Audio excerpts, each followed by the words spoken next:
Bonjour tout le monde. Alors, petite vidéo ce matin, j'avais envie de parler de la gestion des émotions. Alors d'abord parce que nous sommes dans une période qui est très riche, on va dire, et mouvementée en émotions. Et je pense que ça s'avère utile. Après, il y a une deuxième chose, c'est que par rapport à mon coup de gueule du 3 août, j'ai enlevé la vidéo de YouTube, j'ai enlevé la suite du 3 août aussi et de la vidéo. Pourquoi? Pas parce que j'assume pas, parce que j'assume complètement mon coup de gueule, mais c'est que je me suis rendu compte en fait, en regardant, je dis waouh, je dis il y a quand même des vues. Et je me suis dit, ben, en fait, c'est bien et en même temps, c'est pas bien. Dans le sens où je fais quand même beaucoup de vidéos sur le travail au niveau du corps, avec des protocoles qui sont rapides et super efficaces. Et quand je vois que ça fait moins de vues que les coups de gueule, je me dis, ok, les gens se nourrissent de quoi?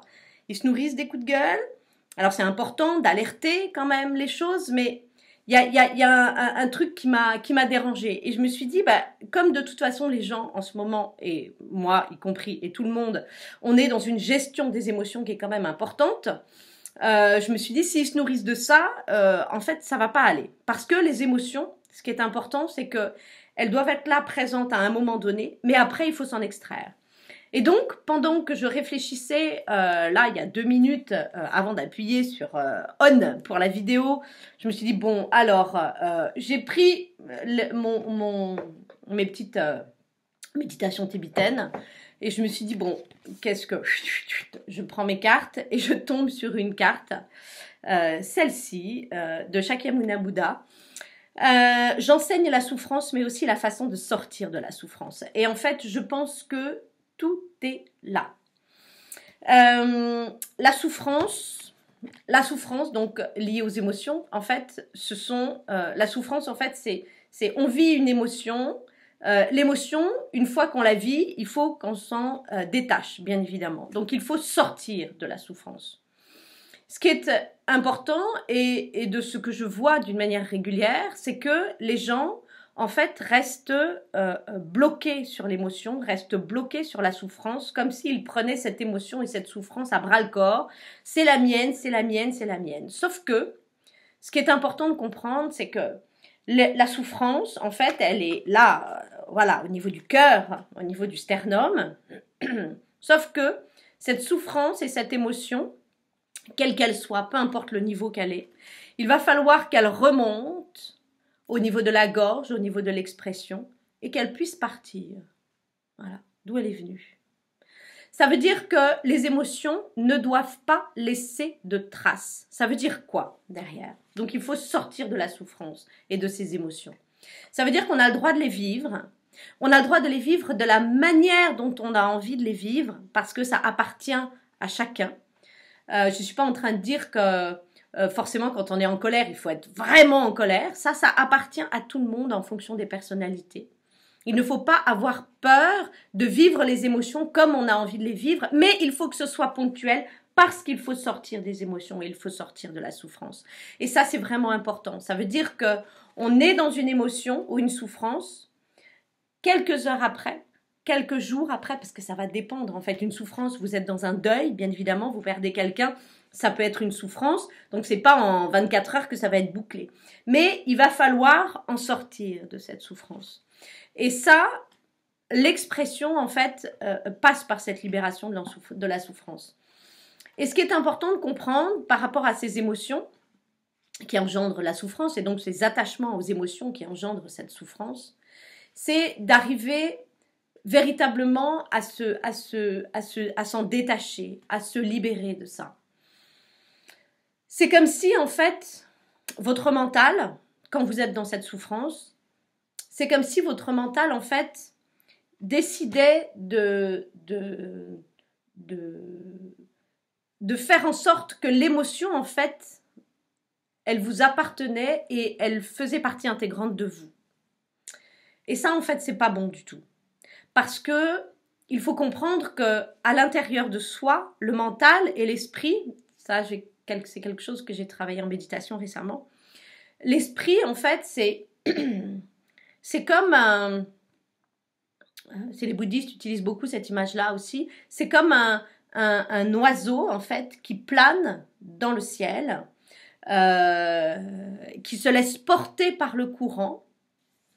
Et derrière, il n'y a pas de trace. On ne sait pas d'où l'oiseau arrive, on ne sait pas où il va. Et en fait, cette émotion, ça devrait être ça. Ça ne devrait pas laisser de traces. Le bémol que je mettrais, c'est que il est clair que quand on vit quelque chose, une émotion, la seule trace, entre guillemets, qui pourrait rester, c'est le travail intérieur.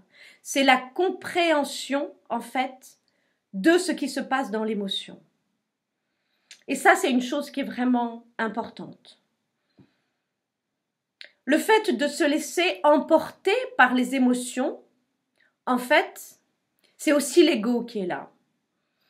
L'ego, c'est celui qui voit, comment je pourrais dire, c'est celui, par rapport aux émotions, en fait, c'est celui qui vous pousse dans des modes de fonctionnement passionnés, mais voyez, dans un désir profond, il faut ça à tout prix. Ou il faut que je dise ça à tout prix, il faut que je fasse ça à tout prix. C'est ce qui m'est arrivé pour le coup de gueule. Et en fait, c'est l'ego qui parle. C'est la satisfaction de ce qui est à l'intérieur de nous dans un désir. Alors après, on fait comme on peut pour le gérer, en fonction de. Mais il ne faut pas que ça reste. Il faut, c'est aussi pour ça que j'ai enlevé ma vidéo du coup de gueule, par rapport aux vues, par rapport à tout ça, et par rapport à un ensemble de quoi on se nourrit, en fait, réellement. Et donc, ce qui est important de comprendre, c'est ça, c'est, vous avez l'émotion qui arrive, il faut penser que cette émotion, en fait, elle ne doit pas laisser de traces derrière, donc il faut qu'elle transite, il faut qu'elle circule, il faut qu'elle soit exprimée. Et après, c'est fini, il n'y a plus rien. C'est comme l'aigle ou l'oiseau, voilà, qui vole et qui plane dans le ciel. On ne sait pas d'où il arrive, on ne sait pas où il va. Il est là, point, voilà. Eh bien, l'émotion, c'est pareil, elle est là à un moment donné. Et en fait, hop, il faut absolument qu'elle transite et qu'elle parte. Donc, il faut se dégager, il faut sortir de cette émotion et de cette souffrance. Et ça, c'est important. Je disais tout à l'heure, la seule chose, la seule trace qui peut rester, c'est le travail intérieur. Parce que quand il nous arrive quelque chose, c'est d'arriver à comprendre pourquoi ça nous arrive et de pouvoir, du coup, s'en extraire, comme je disais tout à l'heure, sortir de cette situation-là et d'en tirer les fruits. La seule trace qui peut rester, c'est ça, c'est le chemin personnel, c'est le chemin personnel.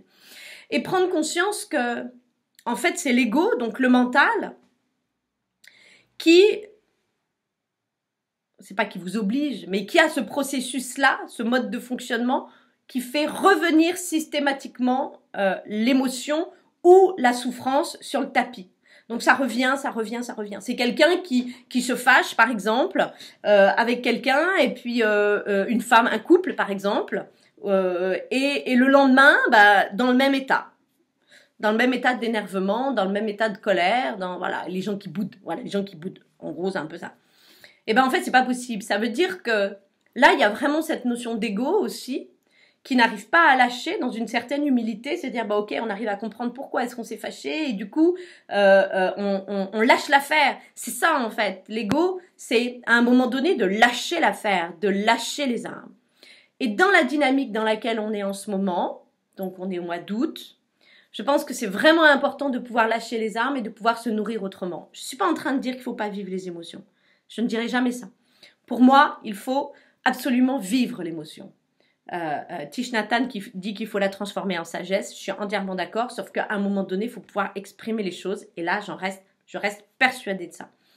Il faut pouvoir exprimer les choses, donc ça veut dire qu'il faut que ce soit ponctuel, et après, il faut sortir de tout ça. Donc ça, c'est important. Et j'avais tiré une deuxième carte, donc ça m'a fait rire par rapport à la notion d'aigle, de Longchen Rabjampa.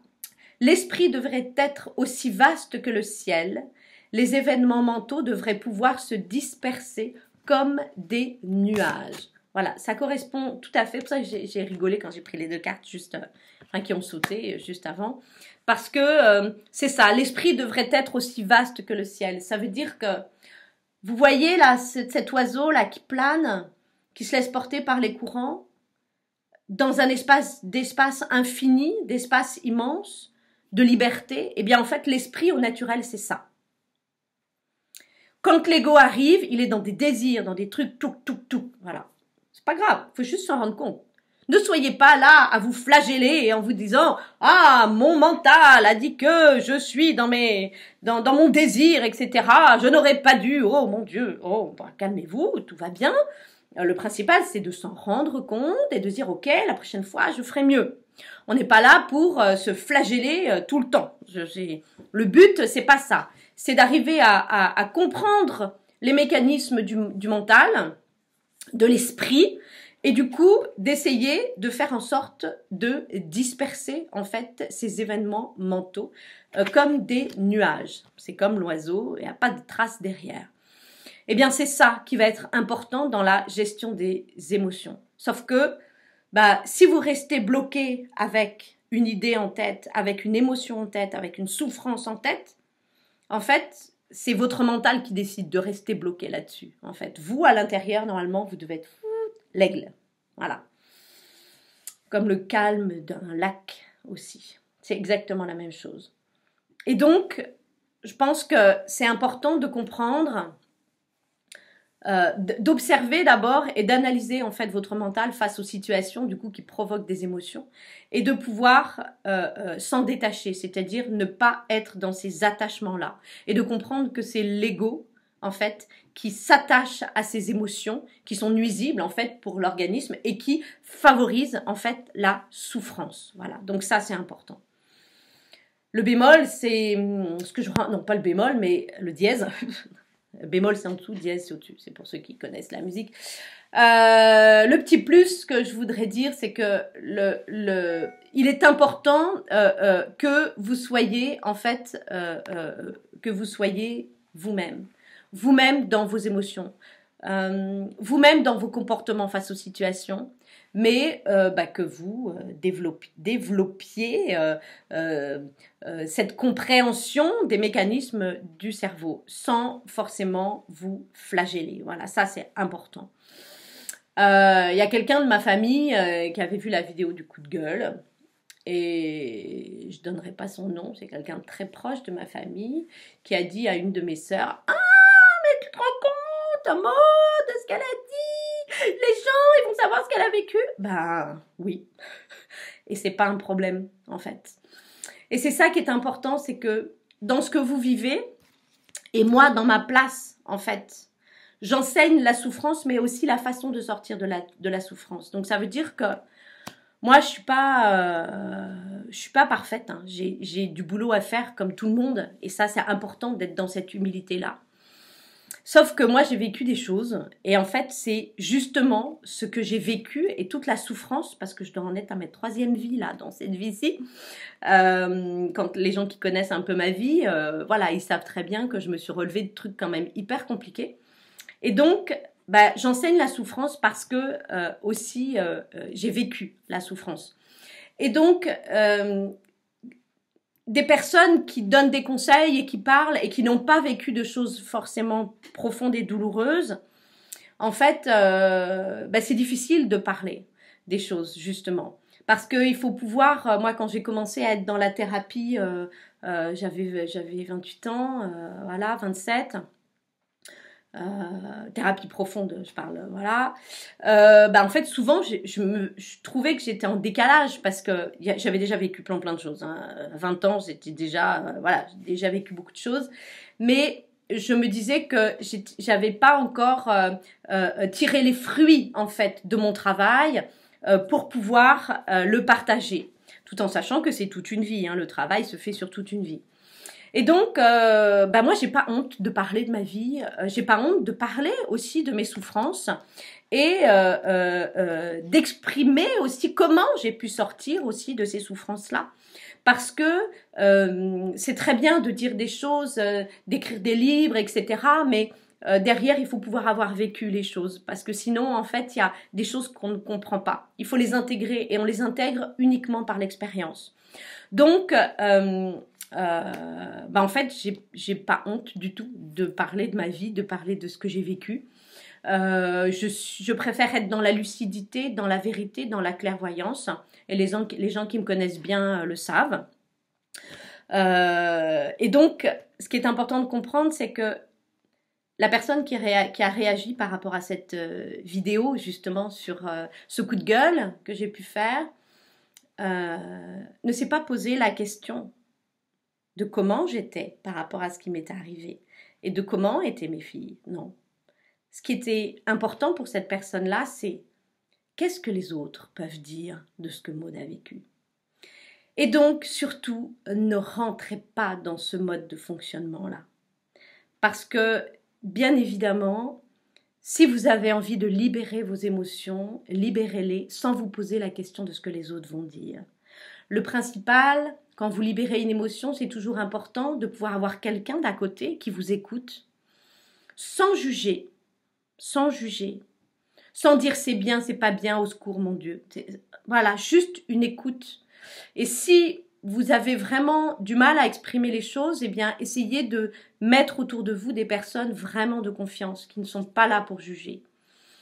Et donc, c'est important, ça aussi, dans le fait de se libérer et de sortir de la souffrance. C'est de ne pas avoir peur de votre vécu, de ne pas avoir peur d'exprimer vos souffrances et ce que vous avez vécu, même si ce sont des choses qui n'arrivent pas à tout le monde.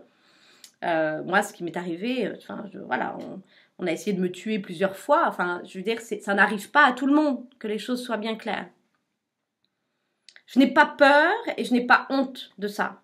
Ça fait partie de mon vécu et aujourd'hui, je suis dans la joie. Je suis, voilà, je remets les forces en route dans la foulée. Et donc, je n'ai pas peur de ça. Mais c'est aussi pour ça que j'enseigne la souffrance. C'est parce que j'ai été capable de sortir de cette souffrance. Donc, libérez vos émotions. N'ayez pas peur de ce que les gens pourraient dire. Ça, c'est vraiment important. Et soyez vous-même dans cette lucidité-là vis-à-vis de vous. Parce que si vous avez du mal à exprimer les choses vis-à-vis des gens, ou si vous avez honte de ce que vous avez vécu, eh bien, ça veut dire que vous ne pourrez pas libérer et vous garderez à l'intérieur. Et ça, c'est une grande tristesse de garder à l'intérieur. Il faut absolument libérer, exprimer les choses. Donc moi, c'est ce que je vous souhaite du fond du cœur. Et vraiment de pouvoir être dans cette ouverture. Mais une fois que c'est dit, une fois que c'est exprimé, ne revenez pas dessus tout le temps. Dans le quotidien, je parle, tout en sachant qu'une émotion, une souffrance, elle peut se travailler à des niveaux différents. Donc, ça veut dire que peut-être que dans quelques années, il y a autre chose qui va ressortir de la même base de souffrance, que ça va ressortir différemment et que vous aurez à le travailler. Donc, c'est pas un problème du tout, ça. Mais au moment où vous avez la souffrance, il faut la libérer très rapidement. Voilà, il faut la libérer. C'est-à-dire en vous détachant au niveau du mental, en ne prenant pas cette souffrance à bras-le-corps et en changeant de scène au niveau de l'esprit. Il faut permettre en fait à l'esprit de penser à autre chose, faut lui donner un truc à faire, quoi. Voilà, si vous avez du mal, il faut lui donner un truc à faire. Donc vous allez tricoter, vous allez fabriquer des savons, des eaux florales, que sais-je. Après, ce qui vous fait plaisir, mais voilà, faut changer de scène pour habituer en fait le mental à ne pas revenir en fait sur la souffrance et les choses qui font du mal. Et au fur et à mesure, il aura l'habitude. Voilà, donc vous allez vivre quelque chose, vous allez libérer l'émotion, et puis après, vous allez passer à autre chose. Voilà, ça c'est ça en fait qu'il faut faire. Ne pas être dans les attachements parce que la racine de la souffrance, elle est là, elle est dans les attachements aux émotions. Donc, il faut libérer, il faut les transformer, mais il faut les libérer aussi. Et n'ayez pas honte de votre vie. Voilà. J'espère que la personne de ma famille, entendra ce message. Voilà. Je vous embrasse tous. Je vais faire une petite vidéo assez rapidement sur un travail au niveau du corps parce que oui, c'est important de libérer son corps en même temps que l'esprit et en même temps que la libération de la parole. Je vous souhaite de belles expériences, je vous souhaite de vous libérer et de sortir de la souffrance et des émotions. Ne boudez pas, ne tournez pas en boucle dans une situation, sinon vous aurez beaucoup plus de mal à vous en sortir. Voilà, je vous embrasse et je vous dis à bientôt.